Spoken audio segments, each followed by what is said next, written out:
에스더 찬양대 참 아름다우십니다. 전에 제가 여기 수협에 섰을 때 한번 실력은 칭찬을 했기 때문에 칭찬과 또 외모도 한번 제가 칭찬을 한 적이 있습니다. 오늘은 좀 생략을 하고요. 자, 에스더 찬양대를 위해서 묵상을 한번 해보았습니다. 그런데 묵상하는 가운데 대원들의 가족들이 눈에 보이는 것입니다. 굶고 있을 남편분들, 토끼 같은 자녀들, 아내와 엄마들을 이해해주는 가족을 주님의 이름으로 위로합니다. 근데 참 귀한 헌신입니다. 물론 청년들도 있지만 시간의 11조를 들여서 이렇게 평일 예배 때 헌신하는 모습이 참 귀합니다. 밥 한 번 정도 굶을 수도 있습니다. 괜찮습니다. 오늘 얼굴 없는 최연소 복음성가 가수의 노래를 한 명 들려드리려고 합니다. 최근 CCM 차트에서 1위를 차지했던 그런 소리인데요. 일단 소리만 한번 그 어떤 찬양으로 그렇게 훌륭한 성적을 거두고 또 그렇게 각광을 받았는지 한번 우리가 들어보겠습니다. 어머님, 내가 내 힘은 나무라. 하나님 사랑하네 힘은 분이 내리고 주의 뜻대로 한다 할리라.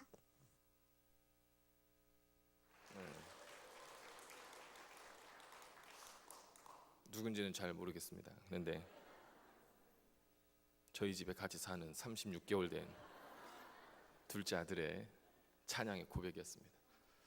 어느 순간에 이 아이가 처음 부른 노래가 바로 이 찬양이었습니다. 저는 이 들리는 소리를 의심했습니다. 정말 이 아이가 부르는 걸까? 말도 잘 못하는 아이가 어떻게 이런 노래를 부를 수 있을까? 참 고민에 빠졌는데 직접 제가 들어봤더니 실질적으로 이런 고백을 하는 것입니다. 이 아이와 비슷한 또래 아이들이 부르는 노래, 나비야 나비야 이리 날아오너라, 노란 나비 흰 나비 춤을 추며 오너라. 나비야 오라 이거죠. 너는 참 하얗고 너는 노랗다. 참 예쁜 표현입니다. 또 요즘 유행하는 만화 주제가 노는 게 제일 좋아, 친구들 모여라, 언제나 즐거운 우릉우릉 뽀로로. 이런 노래를 부를 수도 있는데 이 아이가 이 노래를, 이 찬양을 부르는 거예요. 이건 아이의 어떠한 자랑, 우월함 이것을 얘기하는 것이 아니라 제 자신이 놀라서 한번 녹음을 해보았습니다. 이 아이는 솔직히 뜻 없이 불렀겠죠. 그러나 저는 확신합니다.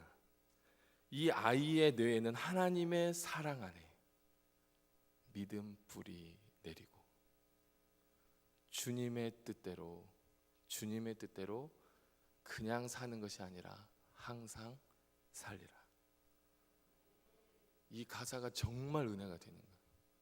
그 믿음의 뿌리를 내리는 고백이에 주님의 뜻대로 살겠습니다. 이 아이가 나중에 커서 이 가사를 이제 정확하게 의미를 알고 고백되어질 때 저는 확신합니다. 이 믿음대로 된다라는 것을. 사랑하는 성도 여러분, 이런 고백적인 신앙은 들음에서 시작됩니다. 그리고 그 들음의 시작은 바로 믿음의 시작점입니다. 들음으로 믿음이 보였던 사건이 하나 있습니다. 우리 하나님 성경 사도행전 14장 9절 말씀에 선천성 하반신 마비자에게 구원을 받을 만한 믿음을 사도 바울이 보았습니다. 앞에 자막에 나오는 성경 구절을 보면 구원받을 만한 믿음이 그에게 있는 것을 보았다라고 해요. 믿음을 보았다라고 성경은 표현하고 있습니다. 그런데 그 앞에 먼저 성경에 기록된 말씀을 보면 들음이 먼저임을 우리는 알 수가 있습니다. 바울이 말하는 것을 듣거늘 만약 그가 하나님의 말씀을 듣지 않았다면 그에게는 놀라운 생명의 역사는 결코 일어나지 않았을 것입니다. 듣다라는 동사 헬라어는 미완료형입니다. 그가 하나님의 말씀을 잠깐 듣거나 건성으로 들은 것이 아니라 처음부터 끝까지 단 한마디도 빠뜨리지 않고 경청했다라는 의미를 담고 있습니다. 말씀을 들었다는 것, 그것은 말씀을 먹었다는 뜻입니다. 성경의 한 절을 더 봅니다. 에스겔서 2장 8절의 말씀에 보면 하나님께서는 에스겔에게 당신의 말씀을 주시면서 그 말씀을 들으라고만 하지 않으셨습니다. 입을 벌려 내가 주는 것을 먹으라.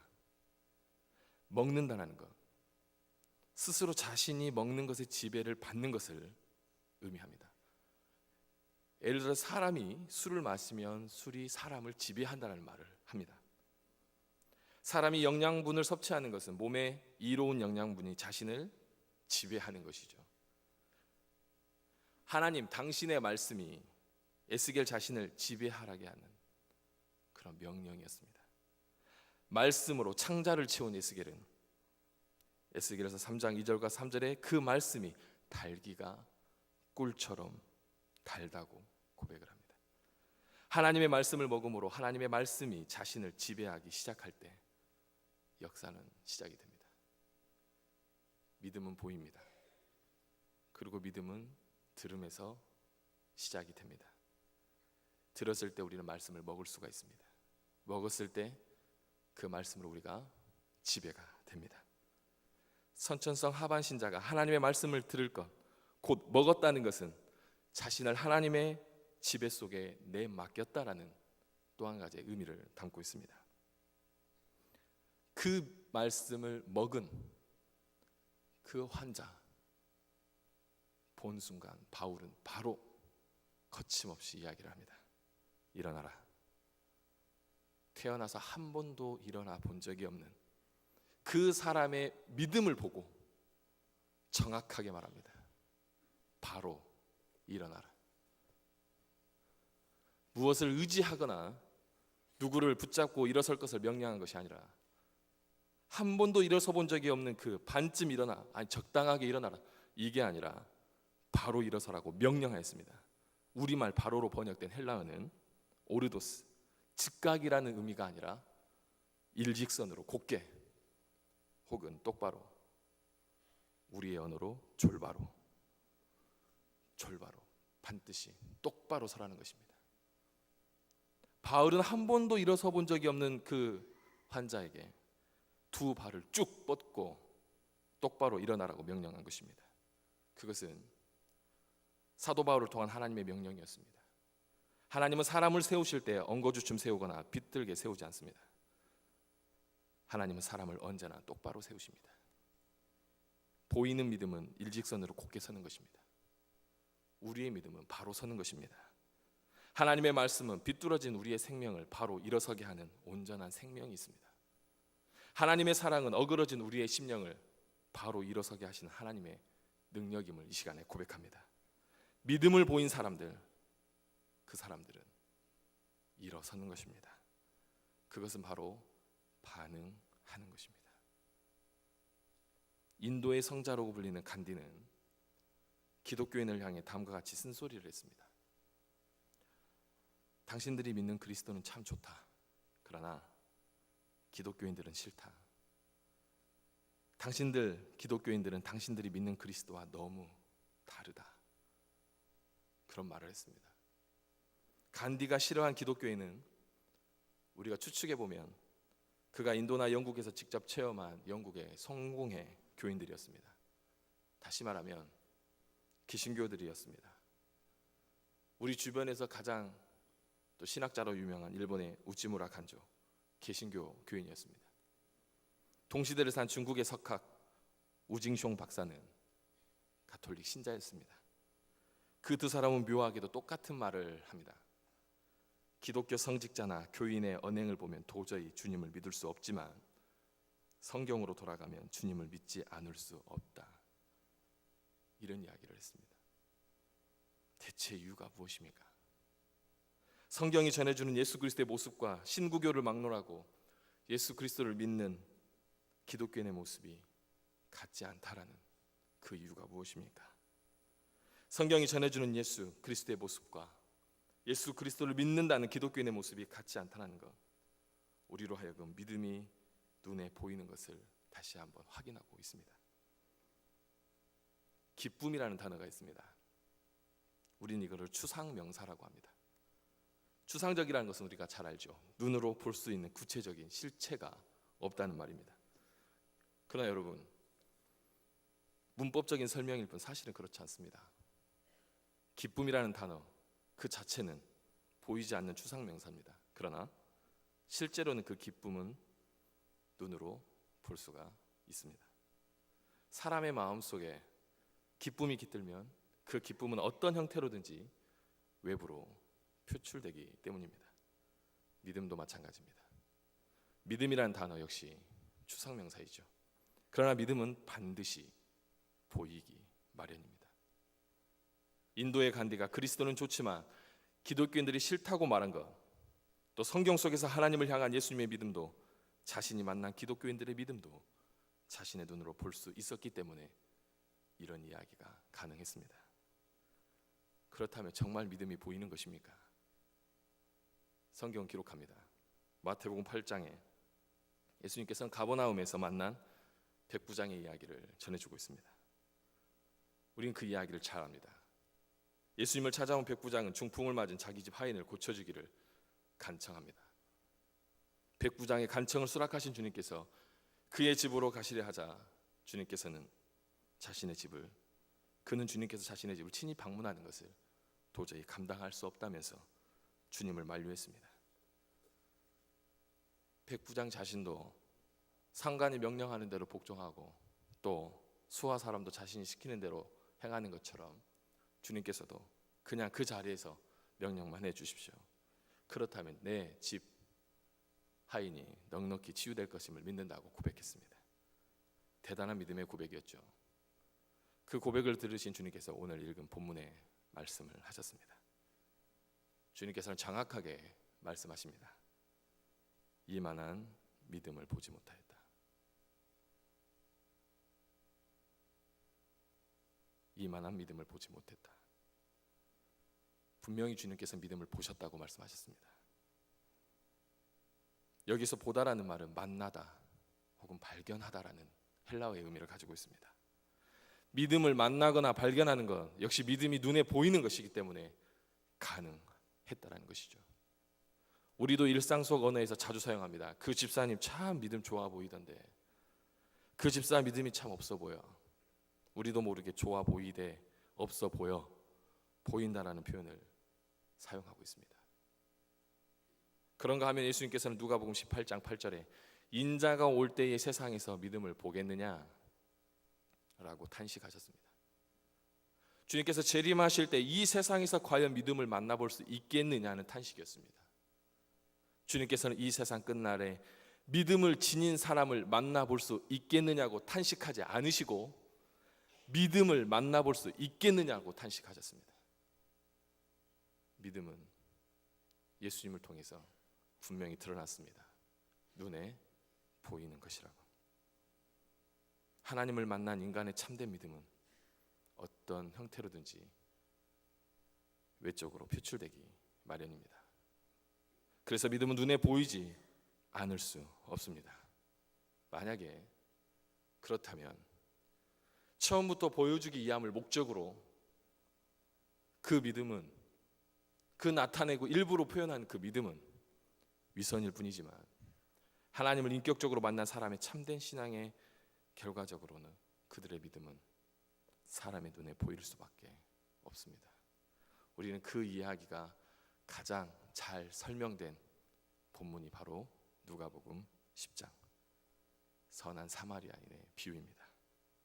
어떤 행인이 외딴 길을 걷죠. 강도를 만납니다. 다 빼앗기고 피투성이가 된 채 길에 버려졌습니다. 그 곁을 시차를 두고 세 사람이 지나갔죠. 우리는 그 세 사람이 각각 어떤 믿음의 소유자였는지를 우린 스스로 이미 잘 알고 있습니다. 그 이유가 무엇이죠? 이미 우리의 눈으로 그들의 믿음을 볼 수 있기 때문에 그렇습니다. 처음은 제사장, 레위인, 그들은 제사를 주관했죠. 성전 업무를 전담했죠. 요즘으로 말하면 성직자들입니다. 그러나 그들은 참된 믿음의 사람들이 아니었습니다. 인적이 끊어진 외딴 길에 피투성이가 되어 죽어가는 사람을 외면함으로써 그들 스스로가 자신들의 믿음이 참된 믿음이 아님을 스스로 보여줬습니다. 마지막으로 그것에 나타난 사람 누구입니까? 유대인들이 이방인의 피가 섞였다고 짐승처럼 경멸하던 사마린, 그는 진정한 믿음의 사람이었습니다. 그는 응급조치를 합니다. 돈을 지불합니다. 그리고 돌보아줄 것을 간청합니다. 그래서 우리는 유대인들이 경멸하는 그 사마리아인이야말로 참된 믿음의 사람이를 스스로 우리도 인정합니다. 우린 여기서 그 사마리아인의 평소의 삶에 대해서 한번 생각해 볼 필요가 있습니다. 그가 평소에 가정이나 일터에서 이기적이고 만약에 독선적이었다면, 자기도 모르게 주위 사람에게 고통과 괴로움을 안겨주는 사람이었다면 이러한 일을 했겠습니까? 만약 사마리아인이 그런 사람이었다면 그가 그날 그 외딴 길에서 피투성이가 되어 죽어가는 사람을 구출한 것은 크게 아마 인심 한번 쓴 셈일 것입니다. 세상에는 지극히 자기중심적인 사람들이 많습니다. 예를 들어서 어떤 행사나 단체에 상상도 못할 거금을 희사를 한다거나, 별로 중요해 보이지 않는 일로 엄청난 선물을 한다거나, 많은 사람을 한꺼번에 접대하는 등의 인심을 쓰는 사람들이 적지 않습니다. 그러나 예수님께서 언급하신 사마리아인이 그런 사람일 수 없는 것은 전혀 남을 배려하지 않고 자기 중심적으로 살면서도 인심 쓰기를 좋아하는 사람, 분명히 그 사람과는 달랐다는 것입니다. 그런 사람들의 특징은 인간의 찬사를 즐기는 사람이기 때문에, 바꾸어 말하면 그런 사람은 인간의 찬사가 없거나 찬사가 수반될 수 없는 곳에서는 절대 그 인심을 쓰지 않는 것입니다. 2000년 전이 지난 오늘날 우리는 사마리아인의 일거수일투족을 들여다볼 수가 있습니다. 그러나 2000년 전 그가 외딴 길을 지날 때 그곳에서는 사마리아인과 피투성이가 되어 죽어가는 행인 뿐이었습니다. 그 외에는 그곳에 단 한 명의 외부인도 보이지 않습니다. 그에게 선을 베풀어도 그에게 찬사를 보내줄 관객이 단 한 명도 보이지 않습니다.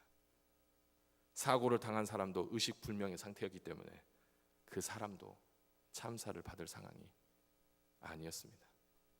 그 이유는 평소에 그가 그런 사람이었습니다. 믿음은 보입니다. 믿음은 보이게 마련입니다. 분명하게 보입니다. 믿음은 점이 아니라 선이라고 말합니다. 그가 기분 날 때에만 인심 쓰는 사람이 아니라 평소 하나님의 말씀을 따라 사는 참된 믿음의 사람이었기에 그 연장성산에서 아무도 보지 않는 외딴 곳임에도 불구하고 피투성이로 죽어가는 사람을 거두었고, 우리는 그의 참된 믿음을 지금 이 시간 두 눈으로 똑똑히 보고 있습니다. 이처럼 믿음은 추상적인 개념이 아닙니다. 눈에 보이는 실체입니다. 그래서 우리 역시 조금만 가까운 사이면 다 알고 있습니다. 누가 참 믿음의 소유자인지, 누가 믿음보다 자기 기분대로 사는지, 누가 사람이 보이지 않는 곳에서도 믿음으로 사는지, 누가 사람이 보는 곳에서만 믿음을 쫓고 살아가는지 우리가 다 알고 있지 않습니까? 그 이유가 무엇이라고요? 믿음은 눈에 보이기 때문입니다. 이처럼 우리가 다른 사람의 믿음을 우리의 눈으로 보고 있다면 중요한 사실이 있죠. 다른 사람들 역시 우리 각자의 믿음을 자기 눈으로 지금 보고 있다는 것입니다. 단지 입으로 말만 하지 않았을 뿐. 그렇다면 어떻습니까? 다른 사람들은 우리의 각자의 믿음을 지금 어떤 믿음으로 보고 있겠습니까? 믿음이 눈에 보이는 것이라면 우리 하나님은 또 우리의 믿음으로 지금 어떻게 보고 계시겠습니까? 만약 누군가가 누구보다도 더 열심히 믿음 생활을 하는데도 도리어 이기적이지만 그의 삶이 주위 사람에게 고통과 괴로움을 안겨준다면, 다른 사람의 눈에 그의 믿음이 참된 믿음으로 투영되지 않고 있다면 그 근본적인 이유가 무엇이겠습니까? 이 말씀을 묵상하고 준비하는 저에게도 많은 떨림이 있었습니다. 우리는 참 믿음을 보이기를 좋아하는 사람들도 있습니다. 믿음을 나타내기 위한 믿음 생활을 하고 있는 경우도 있습니다. 다른 사람에게 평가를 받기 위해 믿음 생활을 하는 경우도 종종 있습니다. 다 좋습니다. 그러나 그 믿음을 또한 하나님이 함께 보고 계신다는 것입니다. 온전한 성경으로 하나님의 말씀을 쫓음으로 우리의 참된 믿음을 세상과 하나님께 보여드리는 저와 여러분이 되기를 소망합니다. 그때 하나님은 우리의 삶을 통해서 이 시대를 새롭게 하실 것을 저는 확신합니다. 세상 사람도 우리의 믿음으로 보고 우리가 전하는 복음을 비로소 받아들일 것입니다. 믿음은 결코 추상적인 개념이 아닙니다. 믿음은 반드시 눈에 보이는 구체적인 실체입니다. 그 구체적인 실체, 보이는 실체가 우리를 통해서 분명하게 드러나기를 소망합니다. 우리의 믿음을 통해서 십자가가 나타나기를 소망합니다. 우리의 언변과 우리의 행동과 우리가 진실된 그 믿음을 통해서 예수 그리스도의 피 흘림이 보이기를 소망합니다. 하나님의 창조의 섭리와 하나님께서 우리를 향한, 우리 교회를 향한 그 귀한 믿음이 바로 저와 여러분을 통해서 분명해지기를 소망합니다. 그래서 믿음은 보이는 것입니다. 보여지는 것이 아니라 분명하게 믿음은 보이는 것입니다. 이 시간에 기도합시다.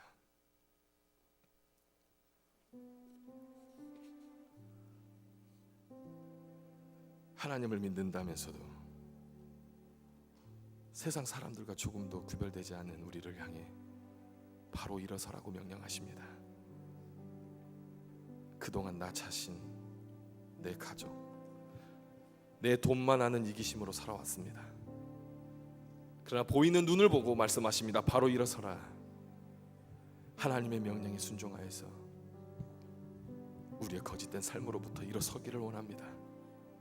우리의 죄값을 대신 치르기 위해 십자가의 제물로 돌아가셨다가 하나님의 의의 죽음에서 바로 일어서신 예수 그리스도 안에서 거짓되고 삐뚤어졌던 우리의 생명과 심령과 생각과 가치관이 바로 일어서기를 원합니다. 그동안 우리는 다른 사람의 믿음을 내 눈으로 보아왔습니다. 그래서 누구의 믿음은 어떻고 또 누구의 믿음은 어떻다고 평가하기도 했습니다. 그러나 다른 사람도 나의 믿음을 눈으로 보고 있다는 사실, 특히 하나님께서도 나의 믿음을 보고 계신다는 사실을 무지하며 살았습니다.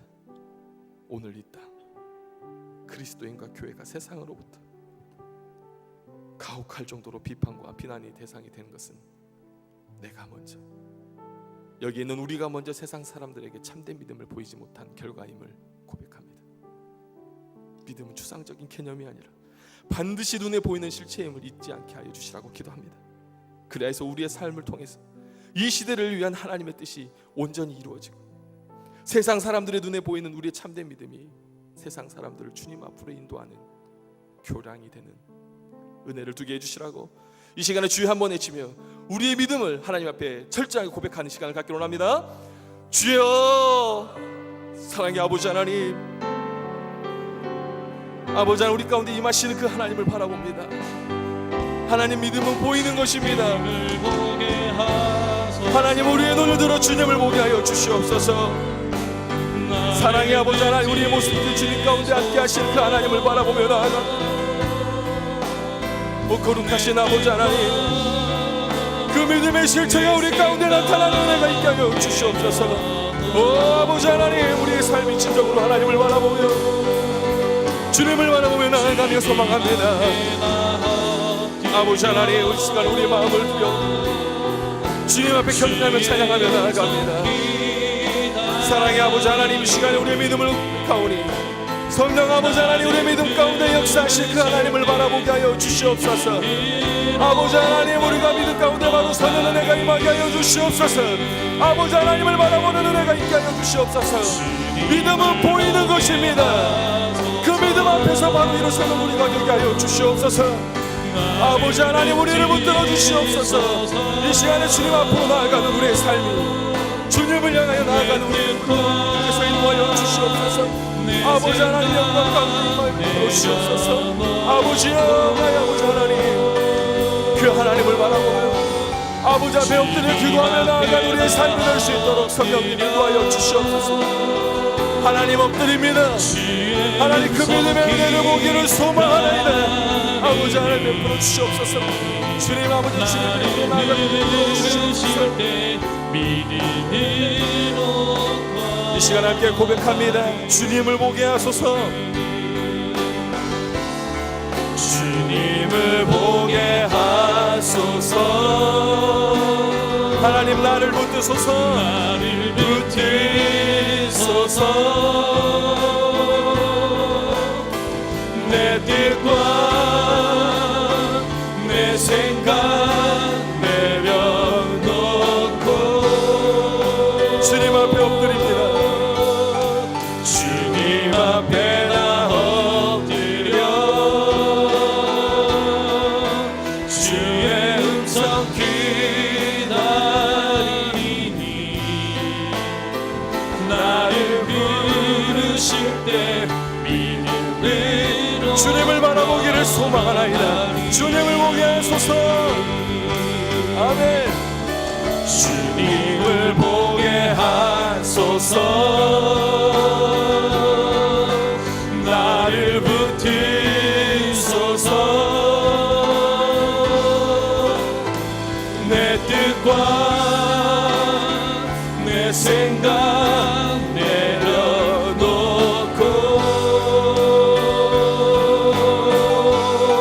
주님 앞에 나 엎드려 주의 음성 기다리니 나를 부르실 때 마지막으로 고백합니다. 주님을 보게 하여 주시옵소서. 아멘. 아멘. 주님을 보게 하소서. 하나님, 나를 붙이소서. 내 뜻과 내 생각 내려 주님 앞에 철저하게 엎드립니다. 주님 앞에 엎드려 주의 음성 기다리니 나를 부르실 때 믿음으로 걸어가니. 이 시간에 한 번 더 기도하겠습니다. 지금 담임 목사님과 그 외 8분이 몽골 선교 탐방 중에 있습니다. 믿음으로 보게 하시고 믿음으로 넓혀지게 하시고 그 광활한 땅에 하나님이 원하시고 하나님이 뜻하시는 땅이 되어지는 그 은혜의 시작점이 바로 이번 선교 탐방을 통해서 이루어지게 해주시라고 기도하시고, 탐방 기간 동안 안전하고 또 하나님께서 인도하시는 그 뜻대로 돌아오시는 그 순간까지 함께 해주시라고 우리 담임 목사님과 그 일행들을 위해서 한 번 더 우리 소리내어 기도하도록 하겠습니다. 하나님 아버지, 주님께서 함께하여 주시고 성령께서 함께하심의 은혜를 찬양합니다. 아버지 하나님, 정말 우리 삶 가운데 역사하시는 그 복 불어주시옵소서. 하나님, 우리의 마음을 보여주시고 우리의 믿음을 보여주시고 성령님의 은혜를 아버지 하나님 통하여 나아가기를 소망합니다. 아버지 하나님, 정말 우리 가운데 역사하심을 아버지 하나님, 우리가 그 믿음 가운데 바로 보여지는 그 삶이 될 수 있도록 성령님 아버지 하나님 역사하여 주시옵소서. 오직 주님 앞에 나아가는 그 삶이 우리 가운데 있게 하여 주시고 성령 아버지 하나님의 은혜와 사랑이 우리 가운데 보여지게 하여 주시면 사랑 목사님과 그 일행들이 주님 뜻 안에서 온전하게 이루어지는 그 은혜가 아버지 하나님 할 수 있도록 성령님이 역사하여 주시옵소서. 아버지 하나님, 아버지 하나님, 하나님 아버지 베풀어 주옵시고 성령 가운데 역사하심의 그 은혜가 아버지 하나님의 그 뜻이 베풀어 주옵소서. 아버지 하나님 역사하여 주시옵소서. 오늘 믿음을 보게 하여 주시고 주님을 바라보며 부르시옵소서. 주님 아버지 하나님 성령 가운데 역사하신 아버지 하나님을 바라봅니다. 아버지 주님 하나님께서 함께하시면 부르시며 은혜가 임하게 하여 주시옵소서. 하나님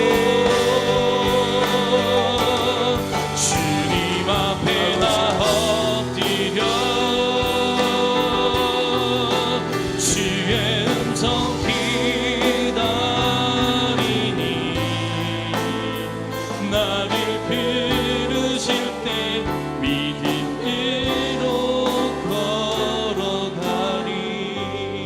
주님을 보게 하소서. 주님을 보게 하소서. 나를 붙드소서. 내 뜻과 내 생각 내려놓고 주님 앞에 나 엎드려 주의 음성 기다리니 나를 부르실 때 믿음으로 걸어가리.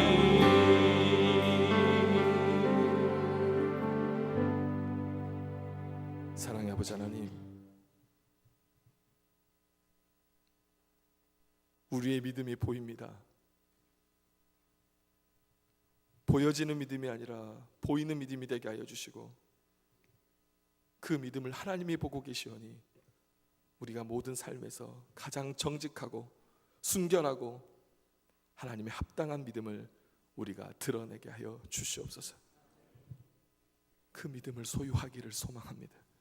그 믿음을 간직하기를 소망합니다. 특별히 아버지 하나님, 사랑하는 담임 목사님과 8분의 선교 탐방의 모든 주님의 귀한 자녀들이 안전하게 돌아올 수 있도록 인도하여 주시고, 정말로 그 귀한 것이 이제 이곳에 돌아와서 더 구체화되어지고 그 세계 선교의 그 꿈이 아름답게 이루어지는 그늘을 목도하게 하여 주시옵소서. 예수님의 이름으로 기도드립니다. 아멘.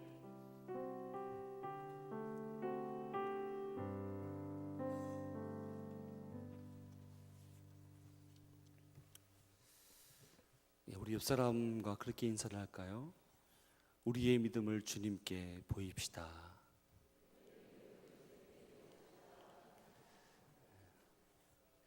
오늘 저희 교회에 새롭게 등록한 새 가족이 있어서 환영하고자 합니다. 우리 한희숙님 어디 계신가요? 예, 사실은 이제 우리 제주도를 안내하시는 가이드인데 오늘 저희 교회 등록하신, 저희 교회 방문하신 대구 평산교회 우리 교인들이 적극적으로 전도를 해서 저희 교회에 등록하게 됐습니다. 환영합니다.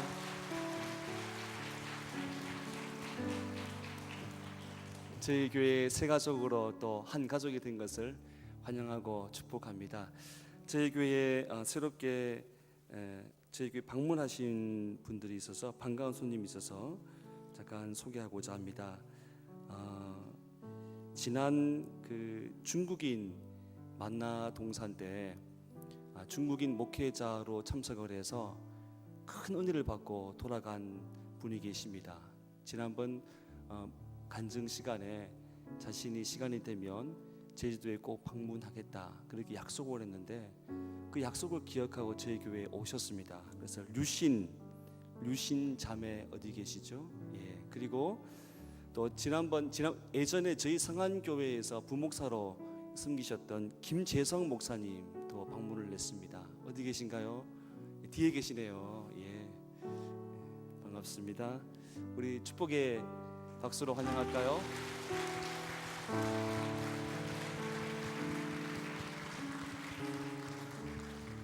또 저희 교회에 방문하신 대구 평산교회 장진철 목사님 외에 46명의 성도가 방문을 했습니다. 잠깐 일었으면 우리 또한 우리가 축복하도록 하겠습니다. 예, 좋은 은혜 되시기 바랍니다. 환영하고 축복합니다. 몇 가지 강구 말씀을 드리겠습니다.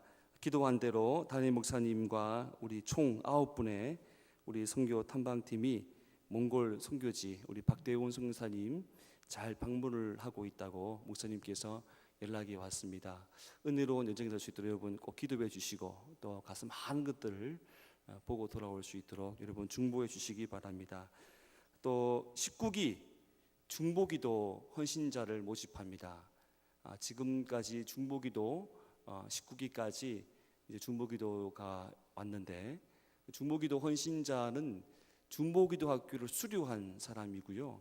또 수료한 사람 중에서 헌신을 하셔서 열방을 향해서 제주도를 위해서 나라와 민족을 위해서 기도하는 귀한 훈련 코스입니다. 여러분 꼭 기억하시고 나가실 때 훈련 받으신 분들은 그 중보기도 헌신을 꼭 신청해 주시면 감사하겠습니다.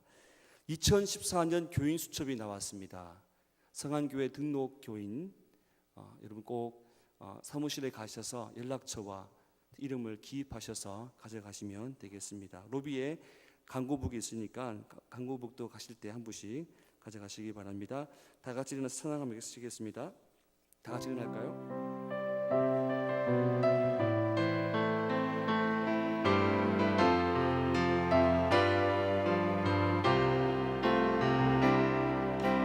주님 다시 오실 때